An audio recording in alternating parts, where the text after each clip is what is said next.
आज़ादी के बाद इतनी बम्पर वोटिंग बिहार में कभी नहीं हुई थी। और अब ये बात पक्की समझिए, यदि वोट चोरी नहीं होती है तो महागठबंधन की सरकार बन रही है। जैसे मुन्नी बनना, वैसे अमित शाह बनना। पूरे देश में घूम घूम के यही काम करते हैं, विधायकों को खरीदो बेचो, खरीद फरोख्त करो, सरकार बनाओ, सरकार गिराओ, इसको डराओ उसको खरीदो। लेकिन एक बात और मैं कहता हूँ कि इस बार वोट चोरी करना भी आसान नहीं है। यदि इस बार वोट चोरी होती है तो फिर बिहार की जनता सड़कों पर आ जाएगी। पलड़ा भारी है यानी महागठबंधन हाँ, का। बहुत बहुत ज्यादा भारी हो गया है। 20 सालों से नीतीश कुमार के हाथ में बिहार की बागडोर है सर। जी। आपके हिसाब से कितना उन्होंने विकास किया है? कुछ नहीं विकास किया है। विकास पुरुष रहे ही नहीं, विज्ञापन पुरुष रहे हैं। अपने मुंह मियाँ मिट्ठू, हमने ये कर दिया वो कर दिया। 20 साल काफी अरसा होता है, कम नहीं होता है। 20 साल में छोटा बच्चा बड़ा होकर मतदाता बन जाता है। तेजस्वी मुख्यमंत्री बन रहे हैं, 18 तारीख को तेजस्वी शपथ ले सकते हैं। हाँ, फिर मैंने कहा बशर्ते बशर्ते ज्ञानेश कुमार वोट चोरी ना कर दे। बिहार विधानसभा चुनाव का आज दूसरे चरण की वोटिंग जो है संपन्न हो चुकी है। बम्पर वोटिंग हुई है इस बार। क्या कुछ कहना है अमिताभ दास सर का? इनसे बातचीत करने के लिए पहुंचे हैं। बहुत बहुत स्वागत है सर आपका। जी धन्यवाद आपका, थैंक यू। पहले चरण का भी रिकॉर्ड टूट चुका है सर, क्या कुछ कहेंगे? जी, पहले चरण में 65% वोट हुआ था 6 नवंबर को, और आज 70% वोटिंग होने की खबर मिल रही है। तो ये तो समझिए बिहारियों ने एक इतिहास ही रच दिया है। आज़ादी के बाद इतनी बम्पर वोटिंग बिहार में कभी नहीं हुई थी। और अब ये बात पक्की समझिए कि यदि वोट चोरी नहीं होती है तो महागठबंधन की सरकार बन रही है। अब ये बात पक्की आप समझ लीजिए। अब 14 नवंबर को फाइनल नतीजे आएंगे, लेकिन मैं अपना एग्ज़िट पोल दर्शकों को बता दूं कि यदि वोट चोरी नहीं करते हैं ज्ञानेश कुमार तो महागठबंधन की सरकार बन रही है। जी पलड़ा भारी है यानी महागठबंधन हाँ, का। बहुत बहुत ज़्यादा भारी हो गया है। देखिए, पुराने जितने मतलब अतीत में चुनाव हुए हैं, ये बड़े बड़े चुनाव विश्लेषकों का मानना है, उसमें जब भी बम्पर वोटिंग होती है तो सरकार बदल जाती है। ये मतलब वोटरों की एक मानसिकता होती है कि जब उनको सरकार से नाराज़गी रहती है, गुस्सा रहता है, तो बड़ी तादाद में बाहर निकलकर वोट डालते हैं। तो मतलब अगर वो उसी सरकार को चलते देना चाहते हैं तो कम वोटिंग होती है, लोग उदासीन रहते हैं। लेकिन जब उनका सरकार के प्रति गुस्सा रहता है, कुछ बदलाव के मूड में रहते हैं, तो बम्पर वोटिंग होती है। और यही बम्पर वोटिंग हो रही है बिहार में। और इसको लेके पलटू राम काफ़ी मतलब तनाव में है। आज पलटू राम ने, ललन सिंह ने और संजय झा ने एक बैठक भी की है।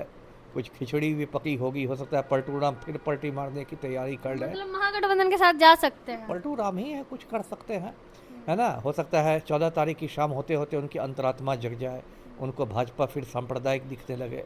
तो पलटू राम की अंतरात्मा है, सुविधानुसार सोती है, सुविधानुसार जगती है। लेकिन आज के में स्पष्ट हो गया। अभी मुझे सीमांचल से खबर आ रही है कि किशनगंज में 80% मतदान हुआ। ये सब तो बहुत मतलब मैंने कहा ना कि इतिहास बन रहा है।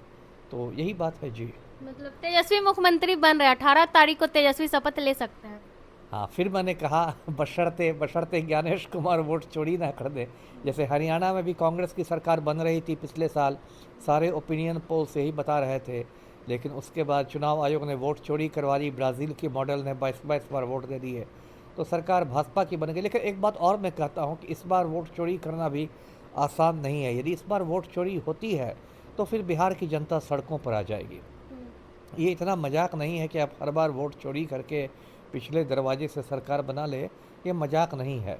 तो बिल्कुल क्रांति की स्थिति पैदा हो जाएगी। जी अच्छा, तेजस्वी अगर मुख्यमंत्री बनते हैं सर तो बिहार के लिए काम करेंगे, क्या लगता है? अब ये तो पता चलेगा कि कितना काम करते हैं। देखिए, सच में ये है कि तेजस्वी, इस सरकार को बदलना बहुत ज़रूरी हो गया है। ये जो पलटू की सरकार है वो 20 साल से अब मतलब अब अझेल हो गया है, इसको झेलना मुश्किल हो गया है। और हर बार अब 20 साल काफ़ी अरसा होता है, कम नहीं होता है। 20 साल में छोटा बच्चा बड़ा होकर मतदाता बन जाता है 20 बरस में। तो रोटी कहते हैं ना, पलटते रहनी चाहिए, एक ही तरफ रहेगी तो जल जाएगी रोटी। तो अब किसी को नया मौका मिलना चाहिए। और मुझे लगता है कि इस बार जन स्वराज पार्टी भी अच्छा करे। वो भी अपनी उपस्थिति मतलब मजबूती के साथ दर्ज कराएगी। मतलब जी उनके भी विधायक जीत सकते हैं, जी कुछ जी, विधायक सदन बिल्कुल में बिल्कुल रहेंगे। बिल्कुल। जी तो क्या लगता है सर, मतलब अगर वोट चोरी नहीं हुई तब तो तेजस्वी मुख्यमंत्री बन बिल्कुल, रहे हैं। वोट चोरी नहीं होगी तो तेजस्वी सीएम बन जाएंगे। अगर नीतीश कुमार पाला बदल लेते तो क्या होगा? नहीं तो नीतीश कुमार इस बार पाला पाला बदलेंगे तो मुझे नहीं लगता कि वो सीएम बनेंगे। मुझे लगता है कि कुछ एक कंप्रोमाइज़ का कुछ फार्मूला हो सकता है उनको कुछ बनाया जाए पार्टी अध्यक्ष वगैरह, वो अभी है। लेकिन यदि तेजस्वी को ज़्यादा सीटें मिलेंगी तो क्यों वो नीतीश को सीएम बनाएंगे? आप ही बताइए, क्यों बनाएंगे? हर बार चचा भतीजा का ही खेल होगा, हर बार उम्र के ही आधार पर बनेंगे। युवा को भी तो मौका मिलना चाहिए। अब तो देखिए, पलटू राम की दिमागी हालत लगातार बिगड़ती जा रही है, अजीबोगरीब हरकतें करते हैं।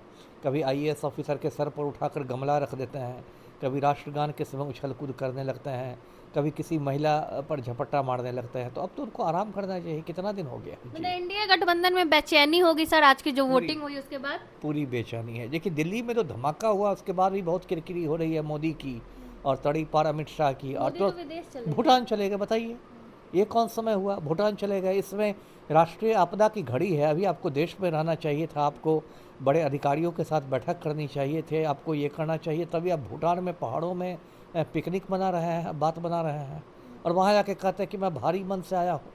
अरे आपको किसी ने ज़बरदस्ती भेज दिया वहाँ? यदि आपका पहले से प्लान भी था तो वो स्थगित कर सकते थे आप, 10-15 दिन बाद जाते। ऐसा थोड़ी है। लेकिन क्या चल रहा है सर? अमित शाह जिस होटल में रुके थे पटना में, सीसीटीवी कैमरा को ढक दिया गया। आप समझिए क्या चल रहा है। देखिए, अमित शाह तो इसके लिए बदनाम है ही, जैसे मुन्नी बदनाम वैसे अमित शाह बदनाम। पूरे देश में घूम घूम के यही काम करते हैं, विधायकों को खरीदो बेचो, खरीद फरोख्त करो, सरकार बनाओ, सरकार गिराओ, इसको डराओ, उसको खरीदो। तो यदि अमित शाह होटल में ठहरे थे और सीसीटीवी पर कागज़ चिपकाए गए थे, इसका मतलब कुछ बात को छिपानी है लोगों से। मतलब वो ऐसे लोगों से मिल रहे थे जिनसे आपको नहीं मिलना चाहिए था, या तो आप खुलेआम माफिया से मिल रहे हैं, या फिर आप चुनाव आयोग के अधिकारियों से मिल रहे हैं, या आप अधिकारियों को बुला के, बिहार सरकार के अधिकारियों को मिलाकर डरा धमका रहे हैं। तो ये तो मतलब ज- बहुत संदेह को जन्म देती है ना ये बात। सीसीटीवी आप क्यों खराब करेंगे जी? लेकिन एक सवाल है सर, कहा जाता है कि जो महिलाएं हैं वो नीतीश कुमार की कोर वोटर है और चुनाव से पहले 10-10 हजार रुपया भी मिला है, तो क्या लगता है ये साइलेंट वोटर है, वो कुछ खेल कर सकती है? नहीं नहीं, मैं ऐसी महिलाओं को जानता हूँ जिसे 10,000 रख भी लिया, वोट जाके जन स्वराज को दे दिया। तो ऐसा नहीं है। देखिए, आप महिलाओं की बात करेंगे तो फिर दूसरा जेन जी है। जेन जी जो है युवा वर्ग, वो तेजस्वी के साथ है। तो महिलाओं का, यदि महिलाएं करती भी है वोट नीतीश को, तो उसको युवा वोट जो है, जेन जी जो है, वो उसको बैलेंस कर देगा महागठबंधन के साथ आके। लेकिन युवा लोग तेजस्वी की तरफ क्यों जा रहे हैं सर? मतलब बेसिकली नौकरी का मुद्दा तेजस्वी ने उठाया है। अरे युवाओं के सामने सबसे बड़ा संकट क्या है? कोई रामलला की प्राण प्रतिष्ठा थोड़ा ही मुद्दा है, या सीता मंदिर थोड़ा ही मुद्दा है। युवाओं के लिए सबसे बड़ा मुद्दा है बेरोजगारी, जो कि देश में, मतलब पूरे देश में और बिहार में तो बहुत क्रिटिकल हालत है। बिहार में एक भी परीक्षा बिना पेपर लीक के हो पाती है? नहीं होती है। एकदम हताश है बिहार का युवा। पिछले साल आपने देखा होगा बीपीएससी अभ्यर्थियों पर 3-3 बार लाठीचार्ज हुआ, जबकि पलटू राम खुद छात्र आंदोलन की उपज है, लेकिन अभ्यर्थियों को पिटवाया जा रहा है। तो मैं तो पहले भी कहता आया था कि यदि सारे बेरोजगार बिहार में एक हो गए तो मुख्यमंत्री को बेरोजगार कर देंगे। वही हालत अब होते हुए दिखाई दे रही है कि सारे बेरोजगार एक हो गए, अब 14 को मुख्यमंत्री बेरोजगार हो जाएंगे। तो ये मजाक थोड़े ही है। अब प्रधानमंत्री कहते हैं कि पकौड़े तलना भी बेरोजगार है, रील्स बना के भी लोग पैसे कमा रहे हैं। अरे कोई लड़का मेडिकल की पढ़ाई करता है, वो रील्स बनाने के लिए करता है। क्या बकवास हो रहा है देश में। अच्छा, जी। 20 सालों से नीतीश कुमार के हाथ में बिहार की बागडोर है सर, आपके हिसाब से कितना उन्होंने विकास किया है? कुछ नहीं विकास किया है। विकास पुरुष रहे ही नहीं, विज्ञापन पुरुष रहे हैं, है ना। खाली विज्ञापन, अपने मुंह मियाँ मिट्ठू, हमने ये कर दिया वो कर दिया। और इतना ज़्यादा लूट तंत्र है बिहार में, जो विकास कहने के लिए भी है क्या है। हर कुछ दिन पर सुनिएगा एक पुल ने जल समाधि ले ली, एक पुल नदी में बह गया, एक पुल धंस गया, एक पुल कोलैप्स कर गया। पूरा लूट तंत्र है। लेकिन कहते हैं कि सड़क, पुल, बिजली पे तो उन्होंने काफी ध्यान दिया है सर। अब कहने के लिए तो कुछ हो सकता है। देखिए, अब बहुत लंबी बात हो जाएगी। अभी सीएजी की रिपोर्ट आई है, विधानसभा के जो अंतिम सत्र था उसके अंतिम दिन सीएजी की रिपोर्ट में है कि 71,000 करोड़ का कोई हिसाब किताब नहीं मिला। समझ रही हैं आप? बिहार हिंदुस्तान का सबसे गरीब राज्य है। 71,000 करोड़ ये मामूली रकम है। सीएजी जो है संवैधानिक संस्था है, कंट्रोलर एंड ऑडिटर जनरल, नियंत्रक और महालेखा परीक्षक, उसकी रिपोर्ट विधानसभा के पटल पर रखी गई। उसने कहा कि 71,000 करोड़ का बिहार में कोई हिसाब किताब नहीं। तो पैसा कहाँ गया? सारी जगह चुप्पी है उस पर। पैसे का बंदर बाट हुआ ना। एक संजीव हंस न धरा गया और बेउर जेल में है। ऐसे कितने संजीव हंस बिहार में बैठे हुए हैं और कितने भ्रष्ट मंत्री बने हुए हैं बिहार में। तो अब तो बहुत लंबी कहानी हो जाएगी जी। सत्ता परिवर्तन जरूरी है सर इस बार। बहुत ज़रूरी है, बहुत ज़रूरी है, नहीं तो बिहार में एकदम बिहार के लोगों का दम घुट जाएगा जी। चलिए बहुत बहुत धन्यवाद। और अब जो है 14 तारीख को ही पता चलेगा कि नीतीश कुमार बिहार के मुख्यमंत्री रहते हैं या फिर जो है इस बार बदलाव होता है, युवा को मौका मिलता है। बाकी आप क्या को सोचते हैं अपनी राय कमेंट बॉक्स में जरूर दें। धन्यवाद।